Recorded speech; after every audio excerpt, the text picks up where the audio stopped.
अटकलां ॾेखारी तो तूं लुॾंदे न ईअं कीअं लुॾंदे त हुन चयो मूंखे ताक़त ॾे त मां आदम खे लोॾियां आदम खे भुला त हज़रत आदम अलैहिस्सलाम खे ख़बर पई हे वयो आहे ताक़त ते त हू बि कंटिन्यू बीठो हो त कहिड़ी ताक़त मिले थी हिन हरामीअ खे मां जे ख़िलाफ़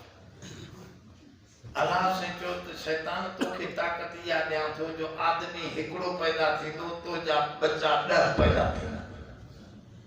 हिकिड़े हिकिड़े आदमीअ ते 10 बचे छॾ पोइ ॾिसूं त किथे थो बीहे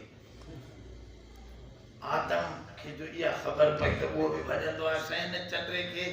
एॾी ताक़त ॾेई छॾे 10 ॼणा पंहिंजे बचड़नि खे वठंदा हिकिड़े हिकिड़े खे हे त न पूरे छॾींदा रब साईं मूंखे बि ताक़त ॾे अल्लाह साईं फरमा तोखे बि ॾियां थो चई कहिड़ी चई तोखे हिदायत ॾियां थो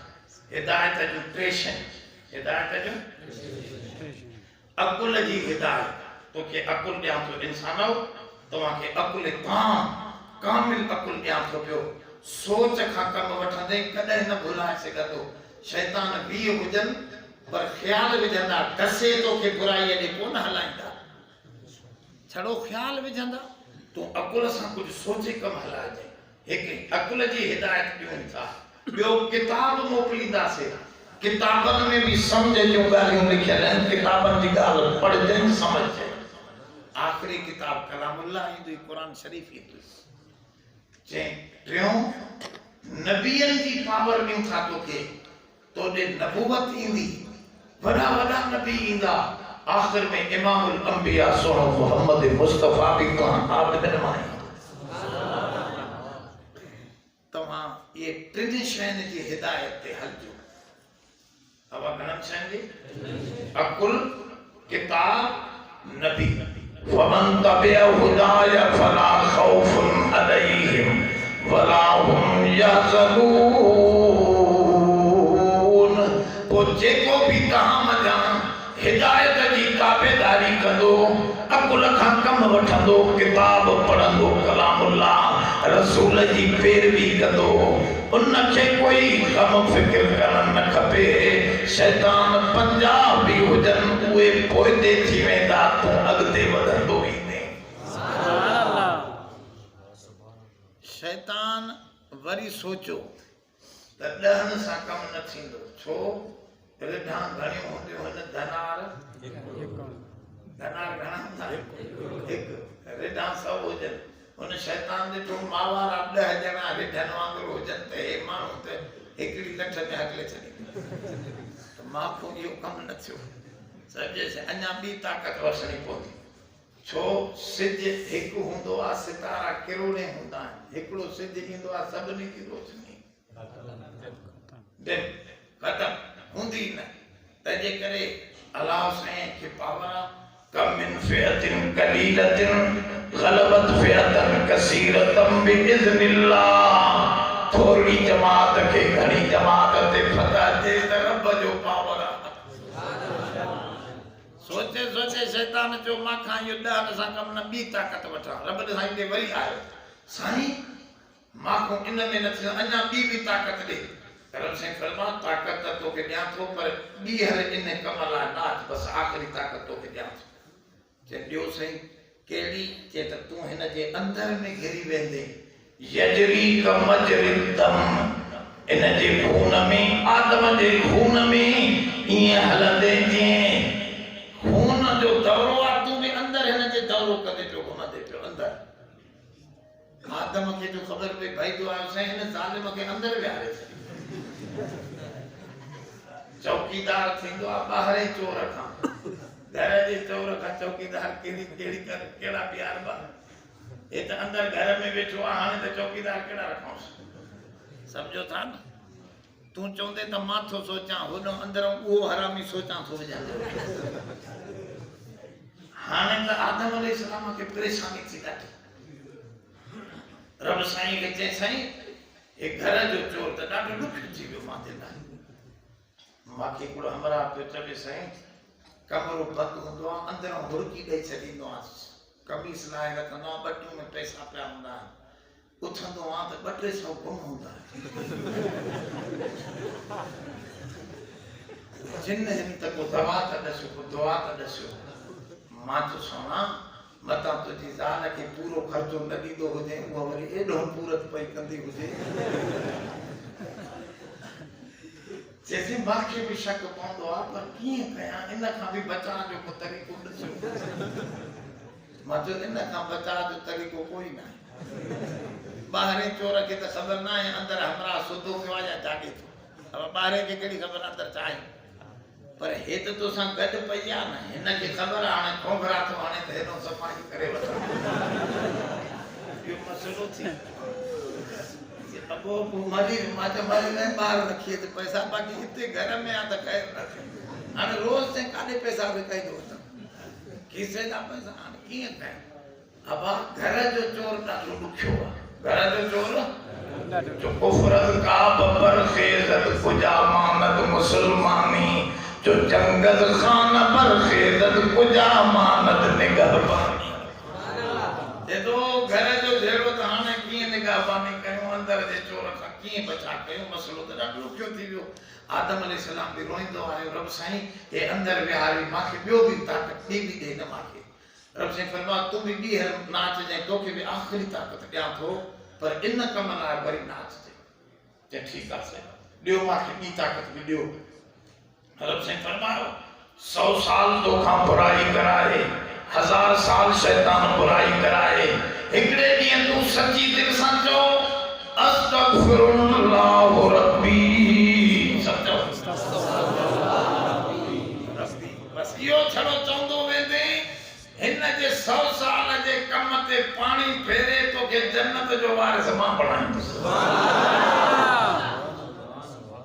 यो वडो पावर मिलियो आ तवा के पर इस्तेमाल गाल समझो था केड़ा केड़ा इस्तेमाल कंदो इंशाल्लाह इस्तगफार घणी पढ़ो बस मसलो ठही वियो गाल समझो था न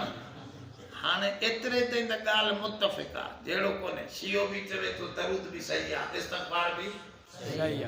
बरेलवी भी चवे तो त दरूद सही आ इस्तगफार भी सही आ पर थोरो हां मां अगते वधा तो पियो चंदा हन देवबंदी कदी कदी थोड़ी पुछड़ी हणी वेंदो एकड़ो माके चवे साईं सजी तकलीफ सोने के बाकी पुछाली में थोड़ी पुछड़ी हणी मां जो हक न बुधायूं तो उलजम बिलजामिन नार हदीस में आहे जेकने हक आलिम न बुधाईंदा त क़यामत जे ॾींहुं जहन्नम जी बाहि जी लगाम पाए अब अगते भी त हदीस जो टुकरो आ न शैतान जने बुधो त हिनन के पावर मिलियो आ इस्तगफार जो माण्हुनि के पावर मिलियो आ इस्तगफार जो पावर मिलियो आ हाने ते हेमा जी कई कमाई सफा मिंट में पानी करे छडींदो हाने तो या मरी व्यास चवन था 3 दी हरामी मानी न खादी गम मानी खाइंदो थोड़ी हदीस में आ जेको बिस्मिल्लाह पढ़ी मानी न खाइंदो आ न जेको मानू बिस्मिल्लाह न पढ़दो आ मानी जी महल उन सा गडे हे वे ही थुलो पता थींदो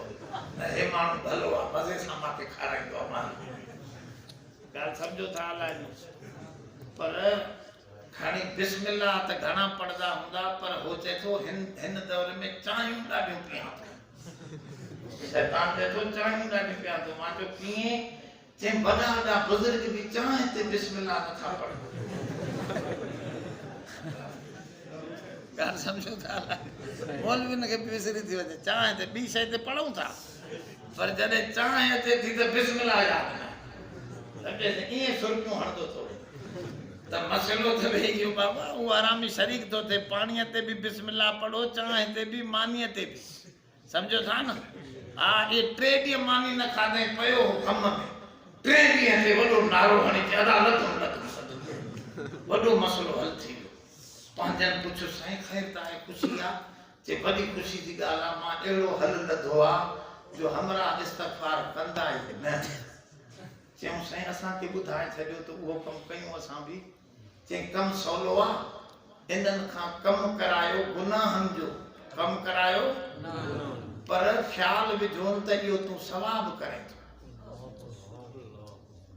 आसे कर कम हुंदो गुनाह जो पर मानू समझदो उन कम खे जोर सां ॼट बि समझे उन खे तो सवा उन जो मां मिसाल ॾियां बाबा मातम करण इहो गुनाह मातम करण गुनाह पर जेके करन था उहे छा समझन था जोर सां सवाब बाबा डांसूं झुमरियूं अचियो मरहबा रसूलुल्लाह अचियो एडी डाली सां कोई लोडी तो बिठो यो कम त गुनाह जो कम त पर इन के मानू करन था जोर सां मसलो वडो दुखो इयो आ हाने चए तो मां सवाब का तौबा छो कया अब करें गुनाह तो ते नमा सवाब छो कया समझो था अन्ना तो अगते हरम नाराज त न थींदा मसलो बियो आ तीजो बारो चालीहो सतावड़ा सतताम जुमाना यो काथे आ ये तो सब बिदतूं हैं यो तू सवाब समझी चे तो मां अबे के खैरात मोकिलिया हाने तौबा कंदे इन सवाब सवाब आ त पो तौबा की कंदो गाल न समझो ये मता तवा के भी लगे थी दिल में मानो करन था समझे ये सब बिदतूं ए हुजूर जन फरमायो जिना का चोरी का भी बदी गंजी बला जेकरे आहे तो वा बिदत आहे जेको गुनाह कबीरा आहे छो बुधो छो जिना के खराब समझी करे तो न इस्तगफार कंदो एक न एक दी तौबा कंदो चोरी के खराब समझी चोरी के ही न वरी कदी न कदी शर्मंदो थीदो तो वहां इस्तगफार कंदो पर बिदत के त सवाब समझी करे तो को तो मां काडो कंदो पो शैतान चो टोलन जा टोला वठी हंदा से जहन्नम में पाण सा कर गाल समझो वाला है ना बस तकरीर जो खुलासो खत्म खुलासो इयो आ रब से कुरान शरीफ में बगालिन जो वायदो कयो आ नबी साईं जे जंहिंजे दिल में मोहब्बत ऐं प्यार आहे ऐं मोहब्बत प्यार वधंदो छा सां दरूद सां जेको दरूद पढ़ंदो रहंदो उन ते अज़ाब न ईंदो ॿियो इस्तगफार जेको कंदो रहंदो उन ते अज़ाब ऐं बिदत खां बचण जी कोशिश कयो छो त बिदत ते माण्हू इस्तगफार कंदो ई न इन करे अहिड़नि कमनि खां बचो जंहिंखां इस्तगफार माण्हू करे ई नथो सघे इन करे दोस्तो इन बिन आयतन खे बिन इन हिकड़ी आयत जे अंदर ॿ ॻाल्हियूं अज़ाब खां बचण जो हुन जेके दुनिया आख़िरत में बचाए ऐं सचन जी जमात में रहो कंहिंजी जमात में सचन जी जमात असां कोशिश करे सब जमातूं पढ़ियूं सब जमातूं पाकिस्तान जो असां चङी तरह किताबनि में पढ़ियूं सब ग़लत जमातूं हिकड़ी जमियत उलमा इस्लाम सच्ची जमात उन्होंने हिकिड़ो जलसो रखियो आहे 26 तारीख़ लाड़कान में समझो था लाइक समझो वो केड़ा केड़ा तैयारी कंदो नारे तकबीर शहीद इस्लाम अल्लामा डॉक्टर खालिद महमूद सोमरो जमीयत उलमा इस्लाम आज जमीयत हजरत मौलाना फजल रहमान साले जी जमात में पाण के दिखायो रब दिसे या शाहिदी लिख भी ये हेदम जाए वो होदम जाए तंजे करे दोस्तों असा के दिखारणो रब के त असा तो जे सचन आलमन सा कुरान वारन सा गड बिठाए